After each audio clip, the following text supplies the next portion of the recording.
Hi everyone, welcome back to Pt.3 Sparks. Today we're going to be creating an ooze monster. I thought it'd be cool for our starter dungeon here if we had our statues set up, since the hoods are hollowed out, if the monsters literally oozed out of the hoods and onto the floor spaces in front of them, and then the PCs would have to roll for initiative. So I thought that could be fun to narrate as a DM. So first things first, you'll want to go to your scenes tab, make sure you're working in the unit you prefer to. I'll be working in inches, and I changed the scale of my grid floor to 1/4 of an inch. I'm going to go ahead and hop over to my empty layer here, and I am going to hide this menu by hitting N because I won't be needing it. We're going to do Shift A, Mesh, and we're going to start with a circle. So you'll want to go ahead, usually it starts at like 32, you want to drop that down to 12. And we're not going to worry about size yet, we're just going to go ahead, create our shape or our ooze monster, and then once we import it back to the other layer, we'll go ahead and resize it then. Go ahead, rename it, and we're going to tab into edit mode. So for my monster, I'm not going to make it a basic cube ooze. Obviously, if you want to do that, you could just do a cube, take it in sculpt mode, mess around with it to make it look droopy and a little bit more organic, and you'd probably be fine. But I wanted to do a much more organic ooze. So I'm going to go into side view here and kind of check this out. So I want to hit E to extrude, and then we will want to pull this down just a little bit to get our base kind of started. And then I'm going to alt right click this loop again and maybe size that up. We're going to do E to extrude, pull this up, size it out. I'm going to pull it back. See, more like that. Maybe pull it back down a little bit. E to extrude, pull this up. Maybe about there. And right now I'm just kind of getting the generic shape of what I'm going for shaped out. So let's hit E to extrude, pull that out. Okay, size that back in, pull that back forward, more like that. E to extrude, size it down and pull it back forward. E to extrude, I'm going to size that up. Rotate it like that, E to extrude, grab that, rotate it, size it,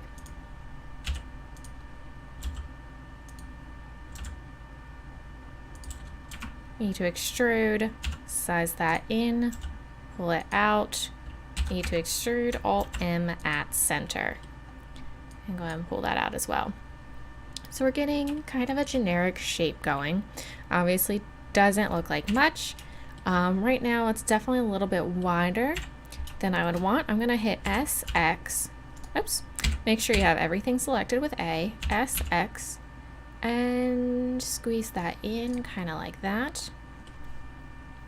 Now for this section, kind of want this to be draping over, so I want to add another loop here. So we're going to do Control R, and then you can slide that up to be about there. I'm going to hit Z for wireframe view, A to deselect, grab these and start kind of pulling them over, and maybe even grab these, size them up so they're apart from each other, maybe not that far. Pull those out a little bit and those out. And over here, we're going to go ahead and add our subdivision surface modifier to kind of get a feel of how it's starting to look once we apply it. So I'm going to hit Z to get out of wireframe view, and I kind of want to sharpen this too. So I'm going to select those, do Shift E, see how that's starting to look. Not bad for our start. So obviously I'm kind of making this as like a head shape, and this is kind of just like a bubbling ooze that's layering up on everything. And we can start adding more detail later, but I'm going to go ahead and go into front view, deselect everything, go back into wireframe view, border select all of this, X, go ahead and delete those. We're going to go ahead and add a mirror modifier. And just to make sure it works properly with our subdivision surface modifier, we're going to hit this arrow to put that on top so we don't get anything weird in the middle here. And I'm going to make sure clipping is applied, because the reason I wanted to do that is I wanted to add kind of like a small little arm to be coming out, and that way it could be kind of reaching for the the PCs. That part's obviously optional. If you don't want your ooze to have arms, you definitely don't have to.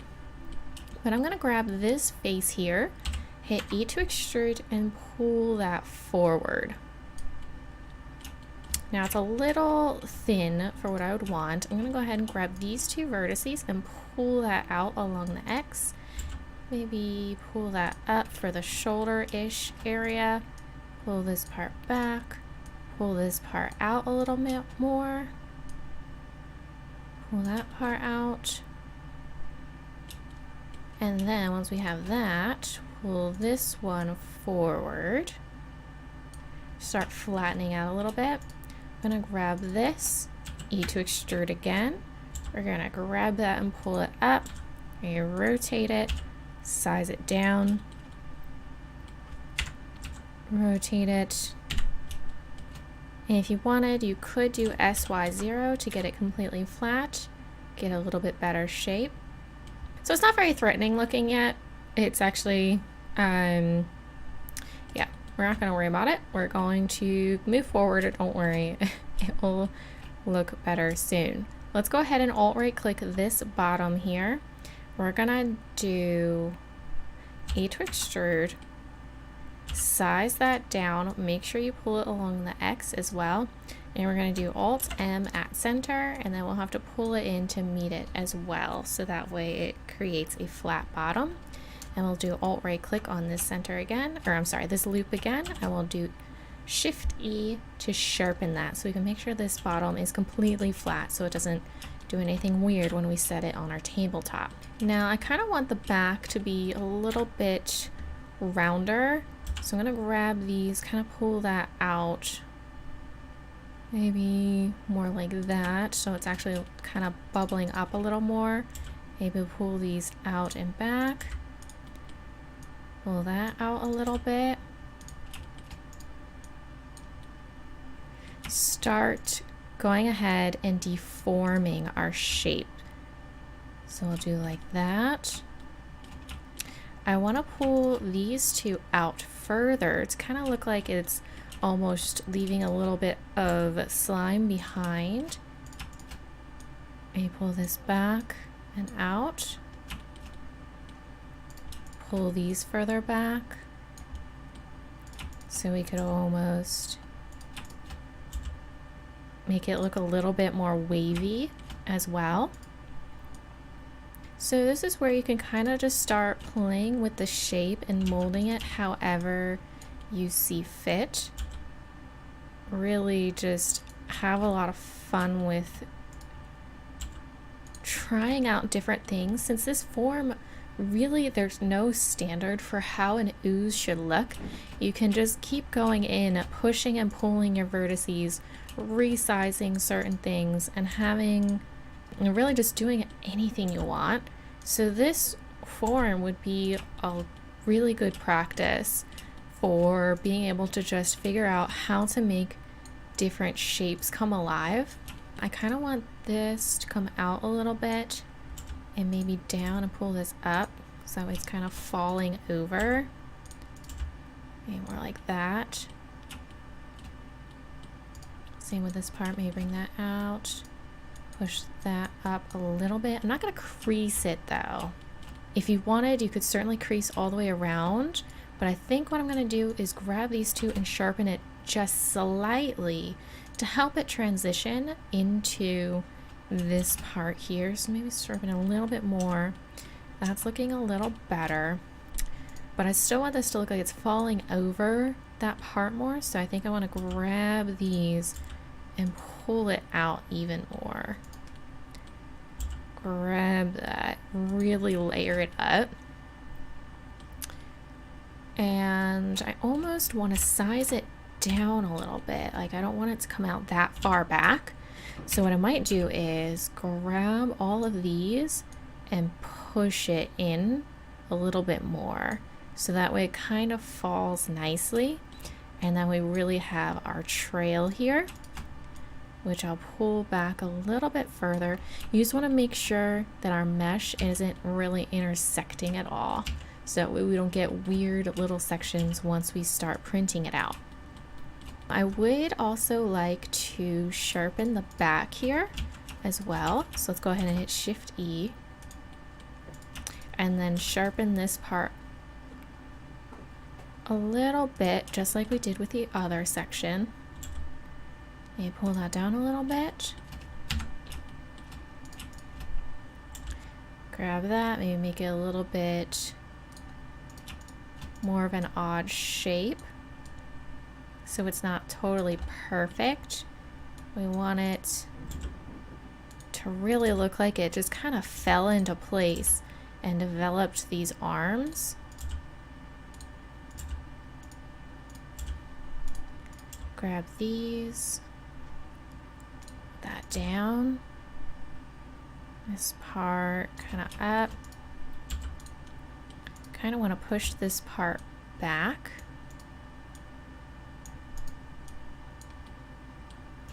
Maybe push that in a little bit and back.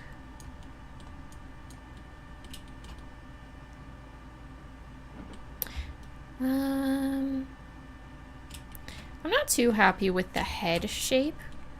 I'm kind of thinking maybe push that back in. And just make it droop a little bit. Maybe make it a little bit rounder instead.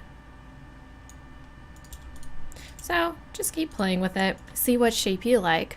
And as far as the hands go, I think I want to push this in a little bit and grab these and pull these down slightly. So it's almost kind of droopy.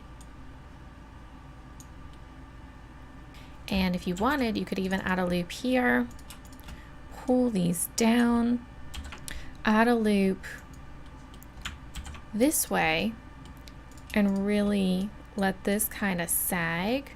And grab this one, let that sag too. And you could even pull these up instead of pulling everything down as well. Maybe push that in a little bit.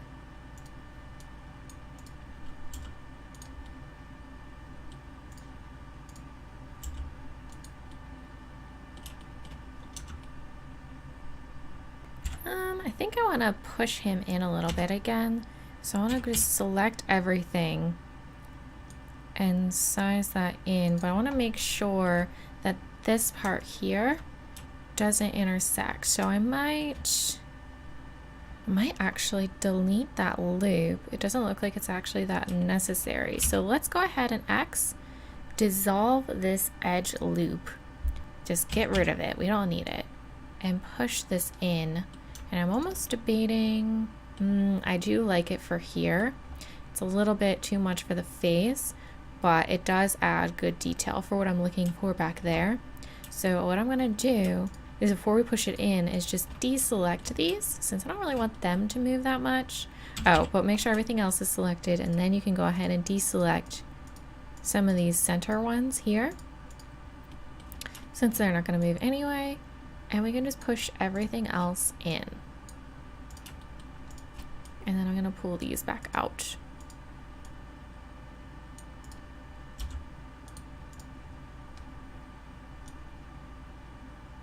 Maybe even droop that a little bit. Make it look a little saggier.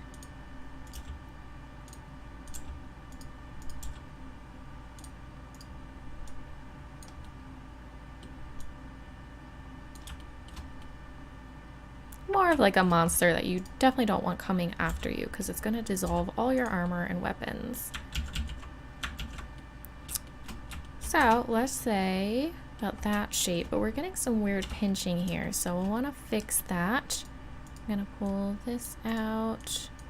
Actually, you know what? Let's go ahead and get rid of this ring. We really don't need that either, so let's get rid of that edge loop. And then we can just focus on this. That's much better. I actually like that a lot more because then it almost looks like a face is kind of popping through as well. It could almost be more alien than ooze, but that works.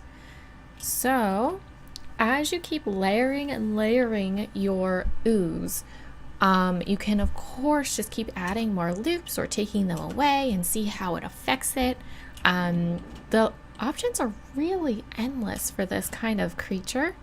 So honestly, you could even pop this into sculpt mode as well and try and add a bunch of other details, or you could even add some bubbles. So say you want to add some bubbles onto it to make it look like it's just got some more layers going on. You can do Shift A mesh, do UV sphere, and start popping these everywhere. So size them down, and of course you could try to just model them on, but if you wanted it to be a little bit more precise of a bubble that looks like it's really just kind of popping through, I would say maybe start layering them in. So you push that into it just like that. Do Shift D to duplicate that. You can size it down. Shift D to get another one to start getting a nice little trail of them going. Shift D to size that down, pull that out, size it down again. Maybe have a little bit of separation, and you can start doing patches of bubbles all around it. And then once you're happy with the layout, obviously you want to duplicate your ooze so that way you have a backup. You can apply your modifiers, go ahead, make sure the rotation and scale are good for everything. So select everything, do Control A, rotation and scale, Control A, and also do location. Go ahead, make sure just the ooze is selected, do add modifier, Boolean, union, and start by just testing out one, hit apply, hide your first sphere, and check it out. So you want to make sure there is a clean seam here, nothing extra, which it worked out perfectly. So we can go ahead and do union. You can copy it so that way you could do like 2 at a time. So let's do sphere 4 and sphere 2. So hide those two, hit apply, tab into edit mode, make sure they applied properly, which they did. Add modifier, Boolean, union, copy that, sphere 1 and sphere 3. Apply, tab into edit mode, and it worked perfectly. So you can start adding some bubble details to it as well. Of course, you don't have to. I personally don't think I really want the bubbles, but just in case you wanted to, that's an easy way to add some. I'm gonna go ahead and hit M to move this to the first layer here, and we're gonna go ahead and size it down.